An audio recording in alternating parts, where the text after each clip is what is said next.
للہ رب العالمین والصلاة والسلام علی سید الانبیاء والمرسلین۔ ناظرین کرام، السلام علیکم ورحمۃ اللہ وبرکاتہ۔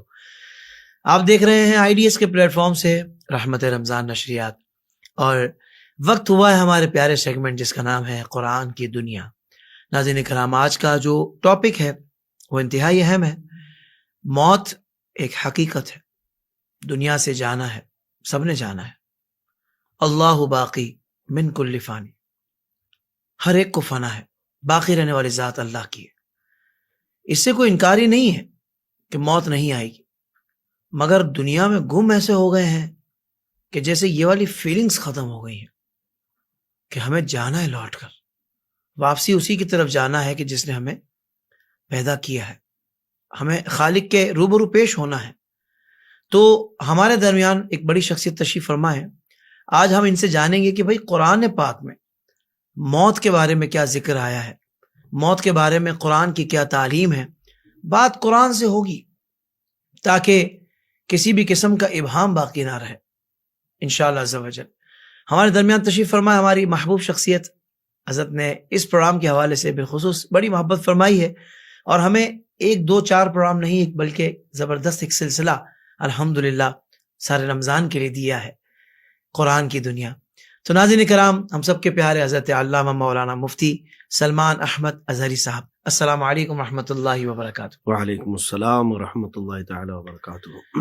قبلہ مفتی صاحب، میں چاہوں گا کہ یہیں سے آپ آغاز فرما دیجئے کہ قرآن کیا کہتا ہے موت کے بارے میں، کیونکہ ظاہر بات ہے کہ لوگ اس کے بارے میں جانتے تو ہیں کہ مرنا ہے، کیونکہ دیکھ رہے ہیں بالکل کہ ان کے بڑے، ان کے قرب و جوار میں کبھی کبھی ان کے گھر سے کوئی چھوٹا بھی چلا جاتا ہے۔ وہ کہتے ہیں نا کہ آنے کی تو ترتیب ہے کہ پہلے دادا آئے، پھر ابا آئے، پھر پوتا آیا، مگر جانے کی ترتیب نہیں ہے۔ بعضوں کا دادا حیات ہوتے ہیں، پوتا چلا جاتا ہے، ایسا بھی ہوتا ہے۔ تو مفتی صاحب، قرآن کیا کہتا ہے موت کے بارے میں، یہ ارشاد فرمائیں۔ الحمدللہ وکفا وسلام علی حبیبہ المصطفیٰ، اما بعد فاعوذ باللہ من الشیطان الرجیم، بسم اللہ الرحمن الرحیم۔ اللہم صلی وسلم علی سیدنا محمد وآلہ وصحبہ وبارک وسلم صلاۃ دائمۃ سرمدا ابدا۔ موت ایک ایسی اٹل حقیقت ہے جس سے کسی کو انکار کی گنجائش ہی نہیں۔ صحیح۔ اب اس میں اسلام کا کوئی خاص معاملہ نہیں ہے، بلکہ ہر انسان کا معاملہ ہے۔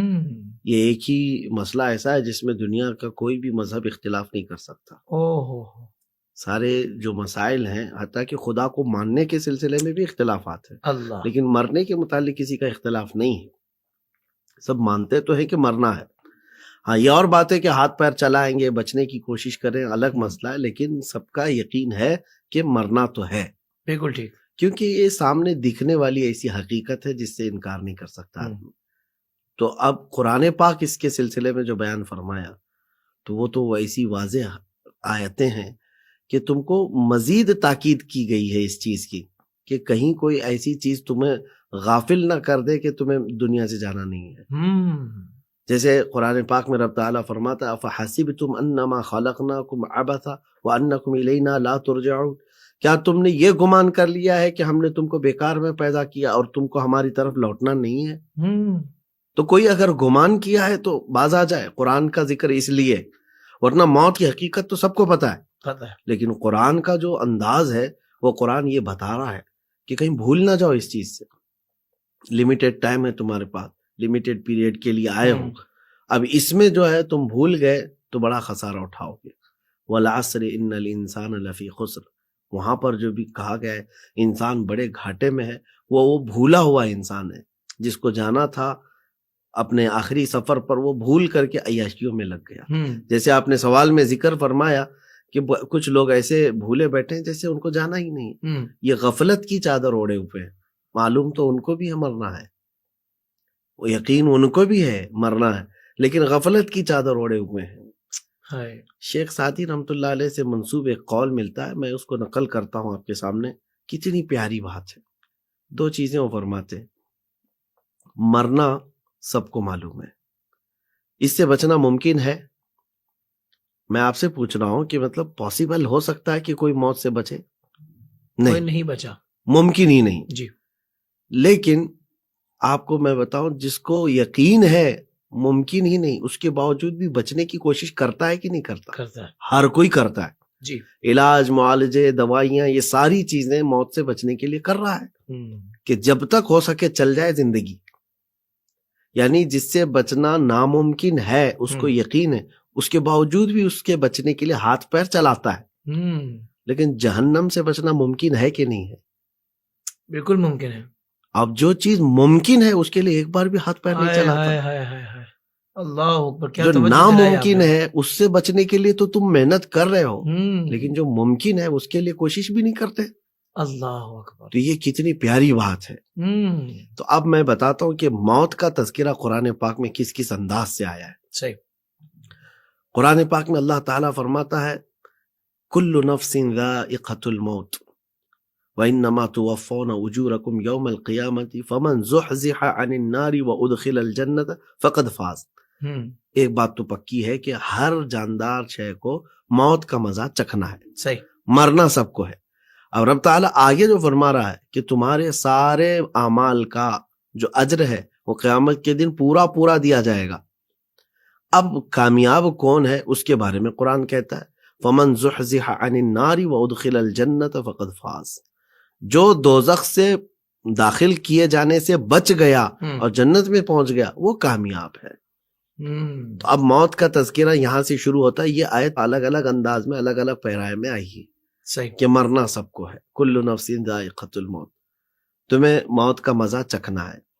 اب کس انداز سے آئے گی اس کے بارے میں بھی قرآن کہتا ہے اینما تکونوا یدرککم الموت ولو کنتم فی بروج مشیدہ. رب تعالیٰ فرماتا ہے تم جہاں کہیں پر بھی ہوگی موت آ کر پکڑ لے گی، چاہے تم مضبوط بنائے ہوئے قلعوں کے اندر ہی کیوں نہ ہو. مضبوط قلعے کے اندر بھی کیوں نہ ہو، موت آ کر پکڑ لے گی. اور یہ آنکھوں دیکھا حال بھی ہے، یقین بھی ہے ہمیں کہ چاہے وہ بادشاہ ہوں کہ فقیر ہوں. بلکہ ابھی ماضی قریب میں آپ کو بتاتا ہوں کہ ایک ڈاکٹر ہارٹ اسپیشلسٹ کارڈیالوجی، وہ ڈاکٹر اپنے 5 شاگردوں کے ساتھ لیب میں کام کر رہے ہیں. صحیح. اور ٹاپ لیول کا ڈاکٹر ہے جو ہارٹ کا یعنی دل کے امراض کا مخصوص ڈاکٹر، اور بہت ٹاپ لیول کا ڈاکٹر ہے، لیب میں موجود ہے. کسی کو بھی اگر اٹیک آئے، دل کا دورہ پڑے، گھر پر ہو کہیں پر بھی ہو، تو دوڑ کر کہاں لے جایا جائے گا؟ جی ہاں، ہاسپٹل لے جایا جائے گا. یعنی ایک بیمار کے لیے محفوظ قلعہ تو ہاسپٹل تھا. صحیح. اور بندہ یہ ڈاکٹر ہاسپٹل میں لیب کے اندر 5 لوگوں کی گروپ کے اندر، ٹیم کے اندر کام کر رہا تھا. اس وقت اٹیک آیا، ڈاکٹر دل کا دورہ پڑا. اور حیرت کی بات یہ ہے کہ سارے سامان موجود ہیں لیب کے اندر اور دوسرے ڈاکٹرز کی ٹیم موجود ہے، اور لے جانے کے لیے کوئی ایمبولینس گاڑی کا انتظار بھی نہیں، بیڈ پہ موجود ہے، لیکن اس کی جان بچا نہیں سکے لوگ. اللہ. وہ جان سے ہاتھ دھو بیٹھا. تو یہ ایک بہت عجیب سی خبر تھی کہ قرآن پاک کا جو یہ فرمان ہے کہ تم مضبوط قلعے کے اندر بھی کیوں نہ ہو، موت تمہیں آ کر پکڑ لے گی. اور جو موت سے بھول جاتے ہیں ان کے لیے بھی ہے یہ قرآن پاک میں.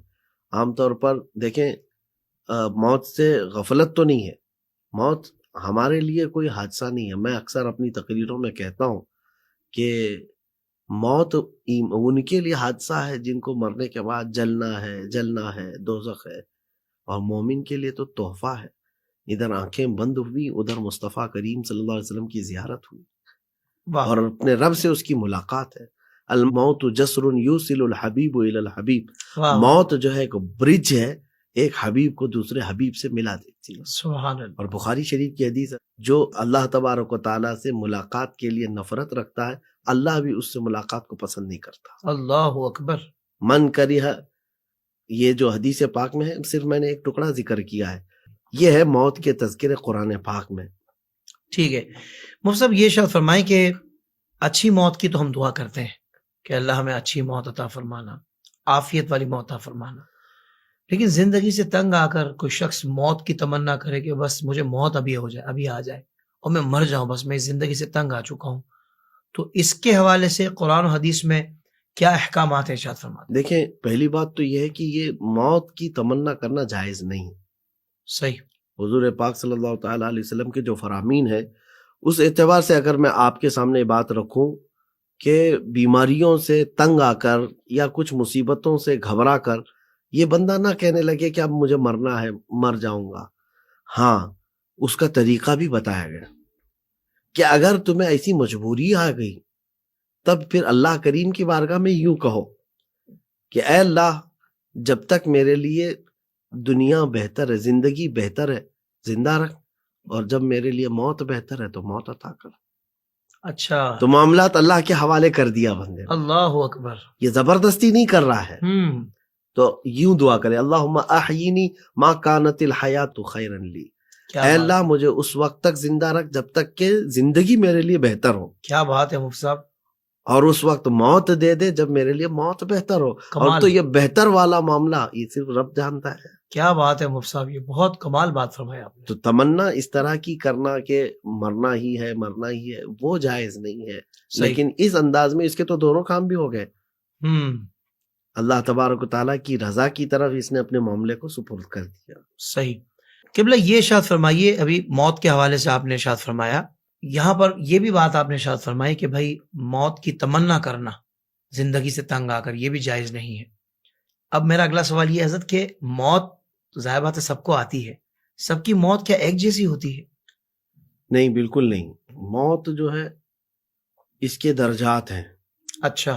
ظاہر سی بات ہے، انبیاء کو بھی اجل آنی ہے مگر فقط اتنی کہ آنی ہے. ہائے ہائے ہائے، واہ واہ واہ. اعلیٰ حضرت فرماتے ہیں کیا مطلب ایک آنی ہے، ایک آن کے لیے. آنی ہے، واہ واہ واہ. ایک آن کے لیے آئے. سبحان اللہ. اولیاء کاملین کی بھی ہے، اور مومنین متقین صالحین کی بھی ہے، اور کفار و مشرکین کی بھی ہے، اور گنہگاروں کی بھی ہے. صحیح. سب کی موت کے درجات بیان کیے گئے ہیں. اب اس کو میں آپ کو کچھ مثالوں کے ذریعے سے سمجھاؤں کہ مومنین جو صالحین ہے ان کے موت کے تذکرے بھی قرآن پاک میں آئے ہیں، اور کفار و مشرکین کی موت کے تذکرے بھی آئے ہیں. رب تبارک و تعالیٰ فرماتا ہے کہ تم فرشتوں کو دیکھو گے جب وہ روح نکال رہے ہوتے ہیں، یضربون وجوہہم و ادبارہم، یعنی ان کے منہ کو مار رہے ہوں گے اور پیچھے مار رہے ہوں گے، اور کہہ رہے ہوں گے کہ مطلب روح نکل جا، برے جسم میں رہنے والی خبیث روح نکل جا.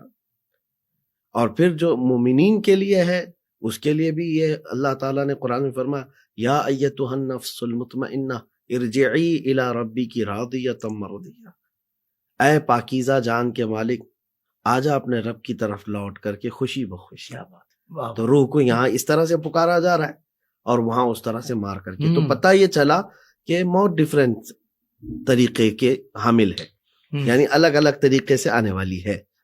اب جو درجات میں نے بتایا، انبیاء اکرام علیہ السلام کو تو موت کا مزہ چکھنا وعدہ الہی کے لیے، سبحان اللہ، اللہ کا وعدہ ہے تو بس انہیں وہ موت کا مزہ چکھنا ہے. اور پھر اس کے بعد ان کی زندگی وہی مثل زندگانی ہے. تو موت کا مزہ ان کو صرف وعدہ الہی کے لیے اس چکھایا گیا. اب جو کچھ مثالیں ہمیں ملتی ہیں، میں ایک واقعے کا ذکر کرتا ہوں آپ کو، بلکہ اس کا تعلق اس سے آ جائے گا کہ موت کا انتظار کرنے والے لوگ کون ہیں اور موت سے گھبرانے والے لوگ کون ہیں. صحیح. تو اس سلسلے میں پھر میں آگے ذکر کروں گا.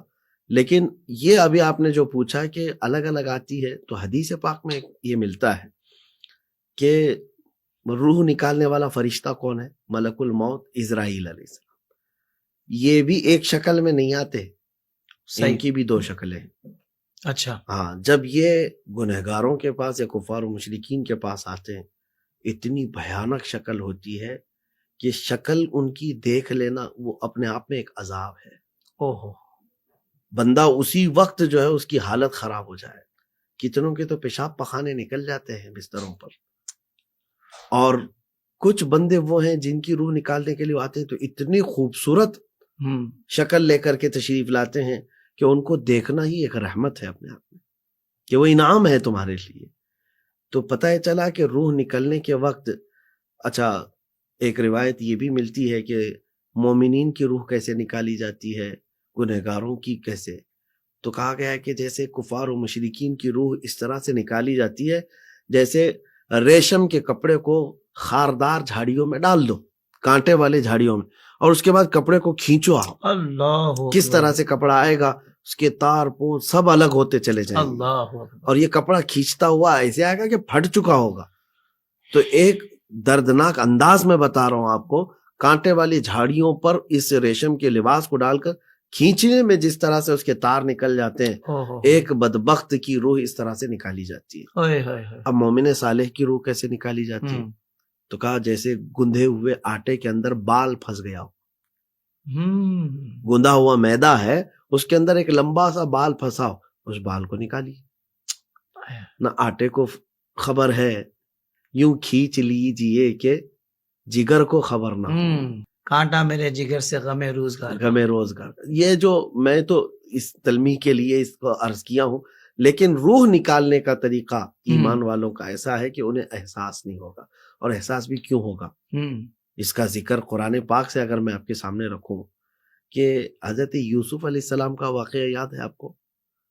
13ویں پارے میں ہوا کیا تھا کہ حضرت یوسف علیہ السلام کا حسن اتنا کہ شہرا ہو چکا تھا، اور زلیخا ان کے عشق میں مبتلا تھی، محبت میں. شہر کی عورتیں تانا دینے لگ گئیں کہ ایک شادی شدہ عورت ایک نوجوان لڑکے کے حسن پر فدا ہے. تو زلیخا نے ان کو حقیقت بتانے کے لیے کیا کیا تھا، ایک دعوت رکھی اور ساری شہر کی معزز خواتین کو بلایا اور سب کے ہاتھوں میں لیمو اور چھری دی. یہ قرآن کی بات کر رہا ہوں، صحیح قرآن میں موجود ہے.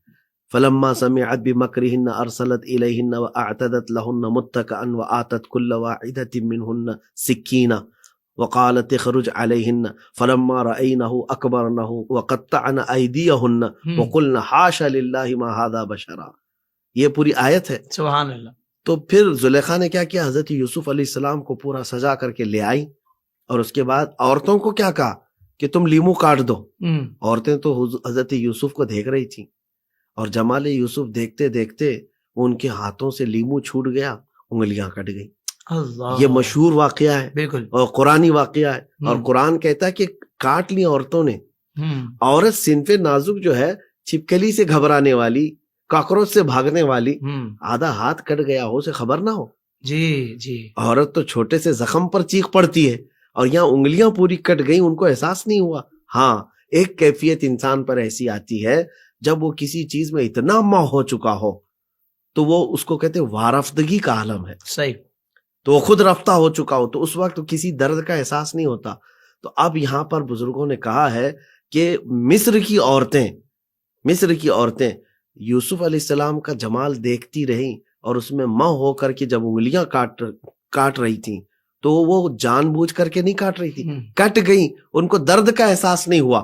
اب آؤ، موت کے وقت ہوتا کیا ہے، ایک عاشق رسول دنیا سے جا رہا ہے، مومن صالح دنیا سے جا رہا ہے، کوئی آئے نہ آئے اس کے سرانے آمینہ کے لال ضرور تشریف لاتے ہیں. اللہ سبحان. اور جس کے سرانے پر سید الانبیاء صلی اللہ تعالی علیہ وسلم تشریف لائے، اور پھر وہ حسن دو عالم، اللہ اکبر، مکھ چند بدر شاشانی ہے، کیا کہنا ہے، متھے چمکے لاٹھ نورانی ہے، کالی زلف تے اکھ مستانی ہے، مخمور آنکھیں ہن مد بھریاں. وہ حسین چہرہ لے کر جب میرے مصطفیٰ کسی کے سرانے کے پاس ہوں، جمال یوسف دیکھ کر کے عورتوں کو انگلیاں کٹنے کا درد نہیں ہوا، ہم کہتے ہیں حسن محمدی دیکھ کر کے روح نکلنے کا بھی درد نہیں ہوا. واہ واہ واہ. یہ مومن کی سبحان روح نکلنے کا طریقہ. کیا بات ہو. سید اعلیٰ کا شعر بھی یاد آ گیا، حسن یوسف پہ کٹی مصر میں انگشت زنا، سر کٹاتے ہیں تیرے نام پہ مردانے عرب. بالکل. جہاں نام پہ سر کٹاتے ہوں وہاں رخ وضحا جب سامنے آ جائے. بالکل. اللہ اکبر. بالکل. موت کا کیا غم ہے، موت کا کیا ڈر ہے. سبحان اللہ. ہاں، تو یہاں پر میں یہی کہوں گا کہ درجات الگ الگ ہیں، لیکن عاشق رسول جب دنیا سے جائے گا تو بس یہ ہے کہ وہ محبت مصطفیٰ میں اس کو مرنے کا وہ درد نہیں ہوگا. جیسے کہ اور ایک میں یہاں لگے ہاتھوں وہ شعر بھی عرض کروں جو سننے میں ہمیں بڑا ہی لطف دیتا ہے. وہ چونکہ میں شعر و شاعری سے زیادہ تعلق نہیں رکھتا، اور اشعار میری زبان پر زیادہ آتے نہیں. صحیح. میں کچا ہوں تھوڑا حافظے کے اعتبار سے اس معاملے میں. تو جو شاعر نے کہا ہے کہ میرے جنازے پہ رونے والوں فریب میں ہو بغور دیکھو. میرے جنازے پہ رونے والوں فریب میں ہو بغور دیکھو، مرا نہیں ہوں غم نبی میں لباس ہستی بدل گیا. کیا کہنے, واہ واہ واہ واہ, غم نبی میں لباس ہستی بدل گیا. سبحان اللہ سبحان تو اللہ. جس کو حضور پاک صلی اللہ علیہ وسلم کی محبت میں دنیا سے جائے گا تو پھر تو وہ صرف لباس ہستی بدل کے جا رہا ہے, باقی اس کو موت کا وہ درد نہیں دیا جائے گا. بالکل ٹھیک بالکل ٹھیک.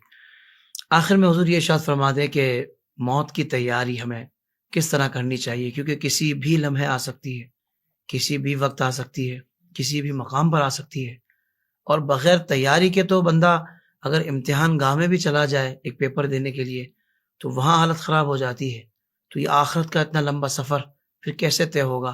تو یہ ارشاد فرما دیں کہ بالکل وقت کو اور موقع کو اور سانس جو چل رہی ہے اس کو غنیمت جان کر ہم موت کی تیاری کس طرح شروع کریں؟ کثرت سے یاد کریں. یاد کرنے کا مطلب یہ ہے کہ جو چیز بار بار آدمی یاد کرتا ہے اس کی تیاری میں رہتا ہے, اس کا مائنڈ سیٹ رہتا ہے کہ ہاں یہ چیز ہونے والی, اس کے لیے میں پریپیئر ہوں, تیار ہوں. تو کثرت سے یاد تو کرے پہلے, اور موت کو یاد کرنا ہی چھوڑ دیا ہے تو پھر وہ غافل ہو جائے گا. اب میں آپ کو یہ بھی بتاتا ہوں کہ کس طرح سے موت کے تیاریوں میں ہونا چاہیے بندے کو. ایک بندہ تھا, میں کسی پروگرام میں گیا تھا, ملنے کے لیے آیا, نوجوان تھا اور بڑا اچھا نوجوان. میں نے دیکھا بڑے خوبصورت کپڑے تھے, عطر لگایا ہوا تھا اور سرما لگایا ہوا ہے. آ کر کے ملاقات کیا, میں نے اس سے پوچھا کہ بیٹا آپ ہمیشہ اسی طرح لباس میں رہتے ہو؟ تو اس نے کہا نہیں حضرت, بس آج آپ سے ملنے کے لیے تیاری کر کے آیا ہوں. آپ سے ملنے کی خواہش بڑی تھی اور عمدہ کپڑے پہنا ہوں, عمدہ خوشبو لگایا ہوں, ساری چیزیں نہا دھو کر کے میں تیاری کر کے آیا. تو یہ تو گزری ہوئی بات ہے, لیکن میں اس سے ایک بات یہ عرض کیا تھا کہ بیٹا میں تو ایک نکما آدمی ہوں, مجھ سے ملنے کے لیے تم نے تیاری کی اور اس لباس میں آئے, لیکن ایک دن وہ ہوگا جب سید الانبیاء سے بھی ملنے کا دن آ جائے گا. اللہ, ہمارا جنازہ جو جاتا ہے, آخری دن جو آتا ہے, آپ کو میں بتاؤں کہ میں اپنی تقریروں میں بڑے جوش کے ساتھ یہ کہتا ہوں. کسی بزرگ سے پوچھا گیا تھا کہ ہم سنیوں کے جو جنازے ہیں جاتے بھی تو دولہے سے زیادہ سج کر کے جاتے ہیں. جی, ہمارے یہاں اس کو پھولوں سے سجا دیا جاتا ہے, کفن میں خوشبو, ساری چیزیں. اب مر چکا ہے انسان, اس کو کیوں اتنا سجایا جا رہا ہے؟ نہلانا, دھلانا, کفنانا اور پھر خوشبو میں معطر کرنا. تو کسی بزرگ نے کہا بیٹا وہ آج اپنے نبی کو دیکھنے جا رہا ہے, وہ آج آمنہ کے لال کے حسن کو دیکھنے جا رہا ہے. شعر یاد آ گیا حضور مجھے بھی, کرتے ہیں احترام جنازے کا اس لیے وہ کرنے جا رہا ہے زیارت رسول کی. ماشاء اللہ, یہ حقیقت ہے. اللہ, تو اب تیاری کرنے کی بات آپ کہہ رہے ہیں, ایک دن تو آئے گا حضور پاک صلی اللہ علیہ وسلم سے ملاقات کا. میں نے اس نوجوان سے کہا کہ بیٹا ہم جیسوں سے ملنے کے لیے جب اتنی ایک دن کی تیاری ہو سکتی ہے, سید الانبیاء سے ملنے کے لیے تیاری کتنی ہونی چاہیے, تمہارے چہرے پر کس طرح کی سنتیں ہونی چاہیے کہ حضور پاک صلی اللہ علیہ وسلم سے مجھے ملنا ہے تو کہیں حضور قبر میں مجھے دیکھ کر کے یہ نہ فرمائے کہ تو کون ہے, تیرے چہرے پر تو میری نہ سنت ہے نہ تجھے مجھ سے محبت کے آثار تیرے جسم پر ہے. تو اس تیاری میں بھی تو رہو اے نوجوانوں. کمال بات. رسول کریم صلی اللہ تعالیٰ علیہ وسلم سے سامنا کرنا ہے تو کیا میں یہی چہرہ لے کر کے جاؤں جس چہرے کو لے کر کے دنیا میں زندگی گزار رہا ہوں؟ تو ایک بات یہ ہو گئی تیاری کے سلسلے میں.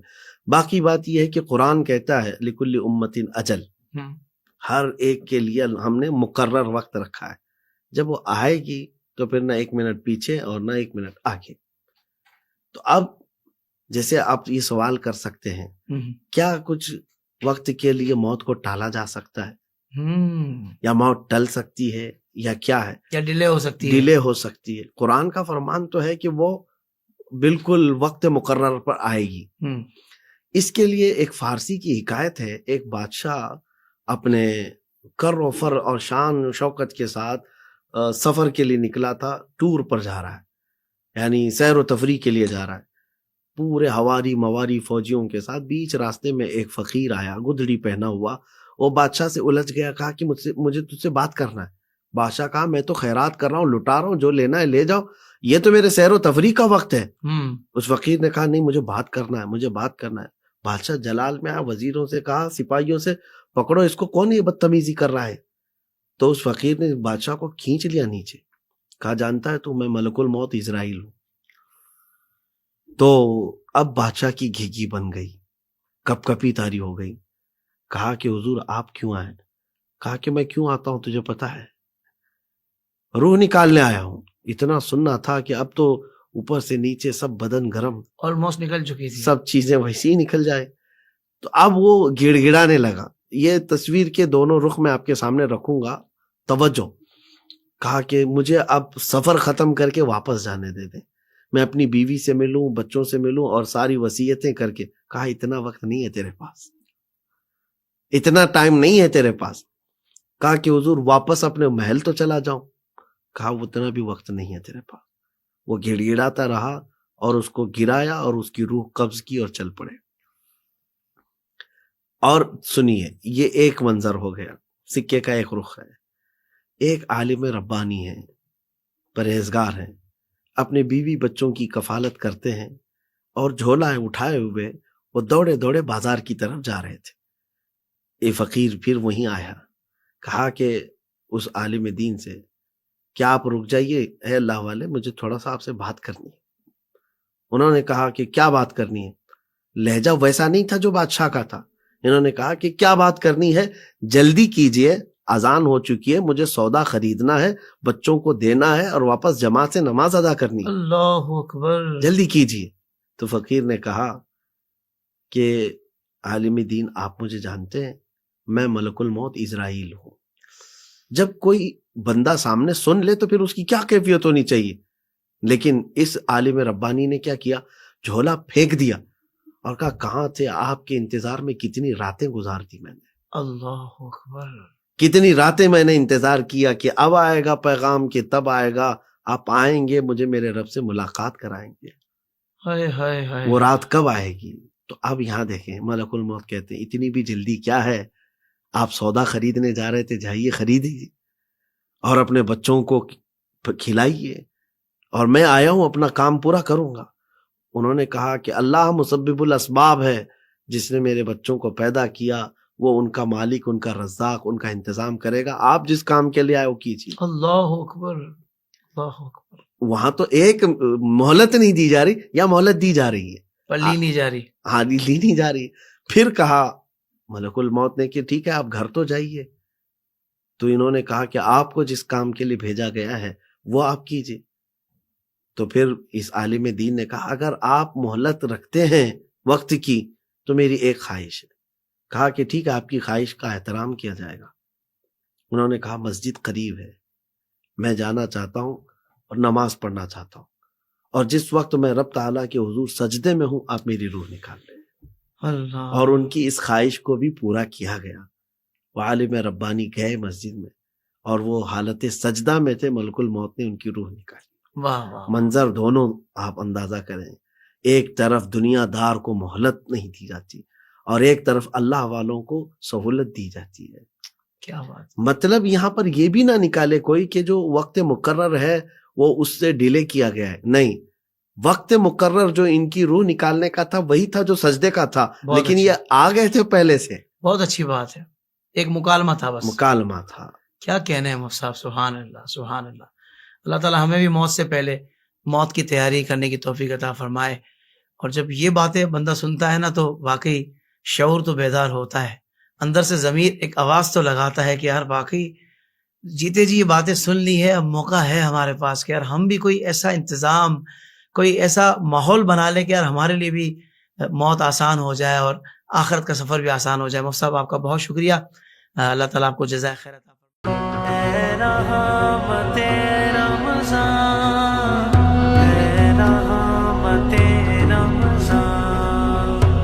رمضان کے مہینے میں سارے روزے رکھیں گے اور نمازیں پڑھ کے ہم رب کو راضی کر لیں گے. آ گیا ماہ رمضان ہے، آ گیا رب کا مہمان ہے، آ گیا ماہ رمضان ہے.